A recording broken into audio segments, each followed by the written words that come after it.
Hello, ఇవాళ మీకు మంచి హెల్తీ రెసిపీ చెప్తున్నానండి. ఎండుమిర్చి, మునగాకు, కరివేపాకు, ధనియాలు, జీలకర్ర, ఎల్లిపాయలు, శనగపప్పు ఇవన్నీ కలిపి కారపొడి చేసుకుందాము. ఎండుమిరగాయలు ఎంచుకోవాలి, కరివేపాకు ఎంచుకున్నాము, నెక్స్ట్ మునగాకు ఎంచుకోవాలండి. ఇవన్నీ వేయించి పక్కన పెట్టుకోవాలి. నెక్స్ట్ ధనియాలు, శనగపప్పు, మినపప్పు ఈ 3 ఎంచుకొని పక్కన పెట్టుకోవాలండి. ఎల్లిపాయలు వేసుకోవాలి, ఉప్పు, సాల్ట్, ఎల్లిపాయలు, జీలకర్ర, ఉప్పు అన్నీ వేసుకొని ఉప్పు మిక్సీ పట్టుకోవాలండి. ఇప్పుడు నేను ఎక్కువ చేశానండి, నెల రోజులు రావడం కోసం. మీరైతే కొంచెమైనా చేసుకోవచ్చు. మాకు నెల రోజులు రావాలని ఎక్కువ చేశాను.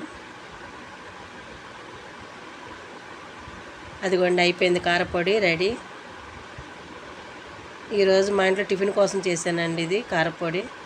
ఇవన్నీ దోరగా పెసరపప్పు వేయించుకుంటున్నాను, ఎర్రపప్పు కొంచెం కలుపుకుంటున్నాను, బియ్యం కూడా వేసి కడిగి పక్కన పెట్టుకోవాలండి. బియ్యం కూడా వేసి కడిగి పక్కన పెట్టుకొని ఉల్లిపాయలు, పచ్చిమిర్చి, కరివేపాకు అన్నీ, అల్లం వేయించి వేగినాక ఉప్పు వేసి నీళ్లు పోసుకొని ఎసరు మరిగాక బియ్యం పోసుకోవాలండి. ఆఫీస్కి వెళ్ళే వాళ్ళకి టిఫిన్ రెడీ అండి. కిచిడి, కరివేపాకు, మునగాకు 2 కలిపి కారపొడి చేసిన కారపొడి